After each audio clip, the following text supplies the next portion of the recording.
उड़ा देती हैं नींदें, उड़ा देती हैं नींदें, जिम्मेदारियां घर की, रात को जगने वाला हर एक इंसान आशिक नहीं होता। वेलकम दोस्तों, एक बार फिर से स्वागत है आप सभी का आपके यूट्यूब चैनल में। इस वीडियो में आज हम इकाई का अंक ज्ञात करना सीखेंगे, ठीक है। तो सबसे पहले हम उन संख्याओं का इकाई का अंक ज्ञात करेंगे जिनकी घात दी गई होती है। तो सबसे पहले हम देखेंगे घात वाली संख्याओं का इकाई अंक ज्ञात करना, ठीक है।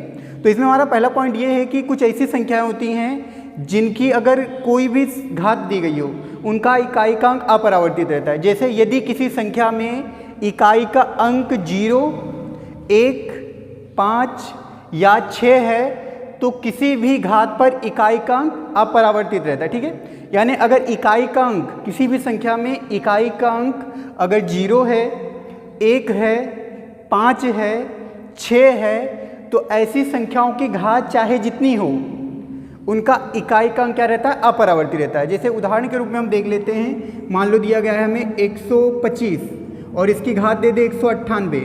तो अगर इकाई का अंक 5 है, ठीक है, तो इसमें इसकी घात 198 है, 198 हो, 1098 हो, 10,098 हो, चाहे जितनी हो, इससे इकाई के अंक में कोई फर्क नहीं पड़ता है। यानी अगर 125 की घात चाहे जितनी हो, इकाई का अंक अगर 5 होगा तो इसका भी इकाई का अंक अगर हम 198 इसकी घात निकालते हैं तो इकाई का अंक हमें कितना मिलेगा, 5 ही मिलेगा, ठीक है। इसी तरह से अगर किसी संख्या मान लो 110 है, अगर किसी संख्या के इकाई का अंक 0 है तो उसकी घात चाहे जितनी दी गई हो उसका जो इकाई का अंक हमें प्राप्त होगा वो 0 ही मिलेगा, 0 ही मिलेगा, ठीक है।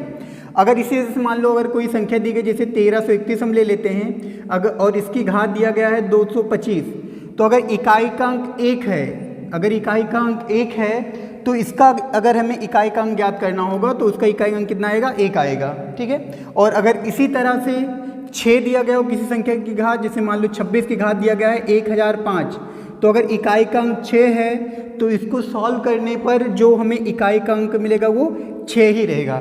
यानी अगर किसी भी संख्या के इकाई का अंक 0, 1, 5 या 6 होता है तो उसकी घात चाहे जितनी हो, चाहे जितनी बड़ी से बड़ी संख्या हो, इकाई का अंक क्या रहेगा हमारा, अपरिवर्तित रहता है, ठीक है। उदाहरण के रूप में हम ये 4 उदाहरण देख सकते हैं। इकाई का अंक 5 था और इसकी घात 198 थी तो इकाई का अंक अपरिवर्तित रहा, हमें 5 ही मिलेगा।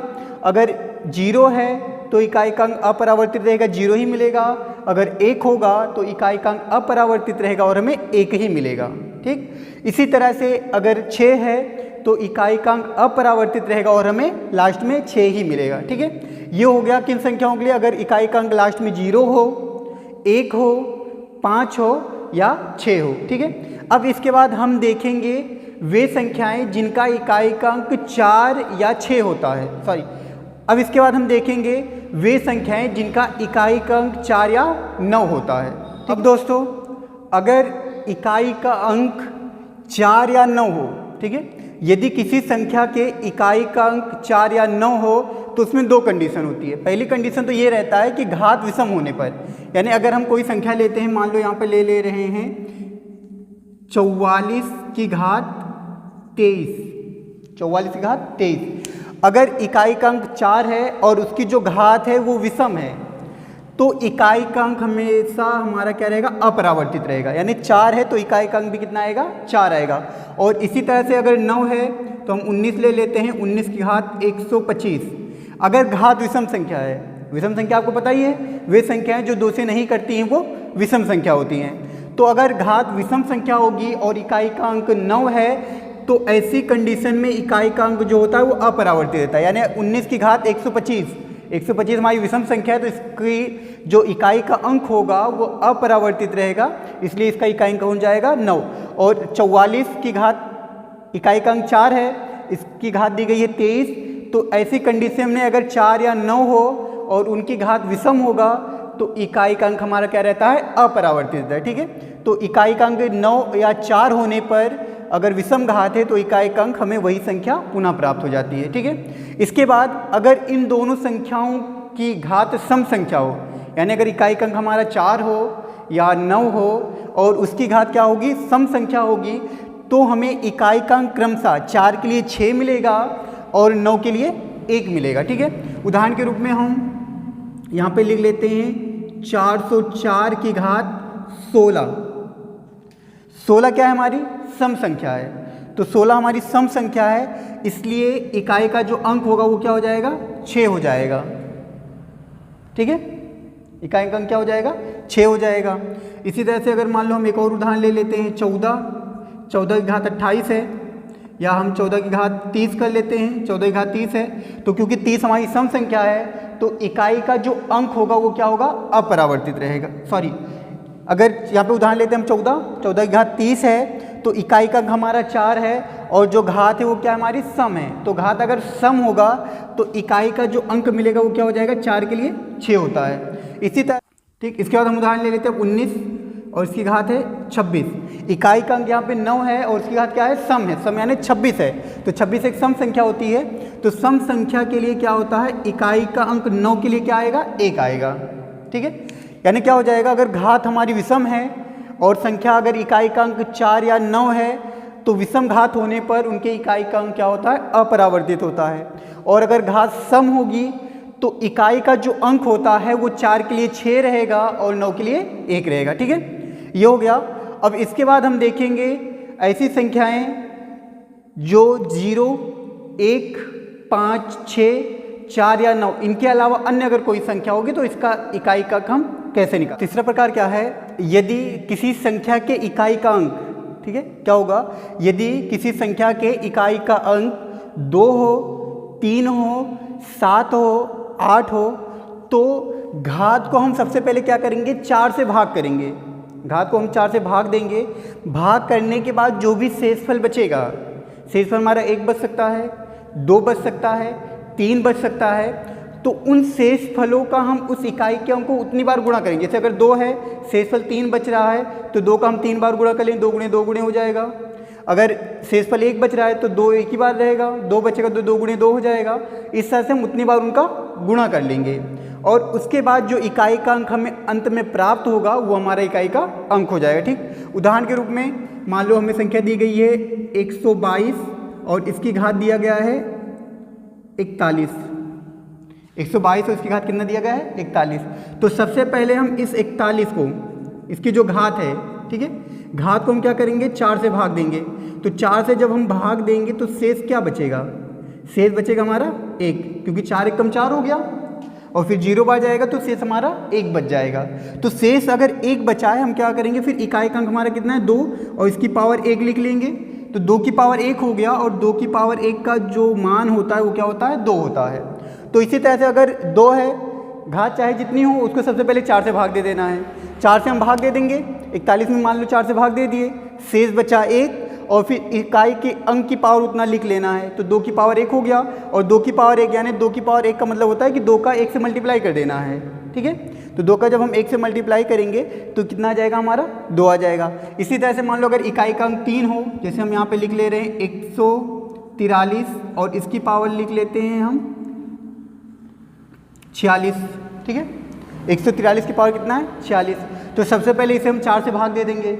4 से अगर हम 46 को भाग देंगे तो शेष कितना बचेगा, शेष आ जाएगा 4 से 1 टाइम जाएगा, आ जाएगा 1, फिर 6 में फिर 1 टाइम जाएगा, शेष बचेगा यहाँ पे 2। ठीक है, शेष कितना बचेगा, 2। देख लेते हैं एक बार, 4 से हमें क्या करना है, 46 को डिवाइड करना है। तो 4 से एक बार जाएगा, ये माइनस कर दिया, आ गया 6, फिर एक बार जाएगा 4, आ गया शेष 2। तो ये हमारा शेषफल हो जाएगा। तो शेष जो 2 बचा है इसको हम क्या करेंगे, इकाई का जो अंक है हमारा 3 है, इसकी पावर लिख लेंगे। तो 3 की पावर 2 हो गया ये, फिर इसके बाद ये बराबर हो जाएगा। 3 की पावर 2 का मतलब होता है 3 का 3 में मल्टीप्लाई करना है हमें। ठीक है, यानी 3 का 3 से ही गुणा कर देना है। तो जब हम 3 का 3 से मल्टीप्लाई करेंगे तो हमें कितना मिल जाएगा, 9, इसका इकाई का अंक। अब इसका 7 वाला देख लेते हैं। अगर इकाई का अंक 7 होगा तो हम क्या करेंगे, मान लो 47 दिया गया है और इसकी पावर दिया गया है 129। तो 129 को हम सबसे पहले क्या करेंगे, 4 से डिवाइड कर देंगे। ठीक है, 4 से जब हम डिवाइड करेंगे इसको तो हमें कितना मिल जाएगा, यहाँ पर शेष ये 3 बार जाएगा, आ जाएगा 12, बचा 9, फिर ये 2 बार जाएगा, आ जाएगा 8, और शेष बचेगा 1। ठीक है, या हम ये भी कर सकते हैं कि जो संख्या दी गई है, इकाई की पावर जो दी गई, सबसे लास्ट वाली डिजिट में 4 से डिवाइड कर देना। ठीक है, सबसे लास्ट वाले डिजिट में अगर हम 4 से डिवाइड कर देंगे तो जो शेष बचेगा वही हमारा शेषफल होता है।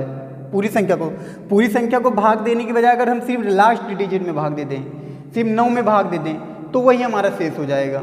ठीक है, तो शेष कितना आ गया, 9 में अगर हम 4 से भाग देंगे तो बचेगा कितना, 1 ही बचेगा ना। तो ये जाएगा, इकाई कितना था, 7 था, और 7 की पावर हो जाएगा 1, और 7 की पावर अगर 1 है तो इसका जो इकाई का अंक आएगा वो भी कितना आ जाएगा, 7 आ जाएगा। ठीक है, इसी तरह से अगर 8 हो, मान लो दिया गया 58 और 58 की पावर दिया गया है 121।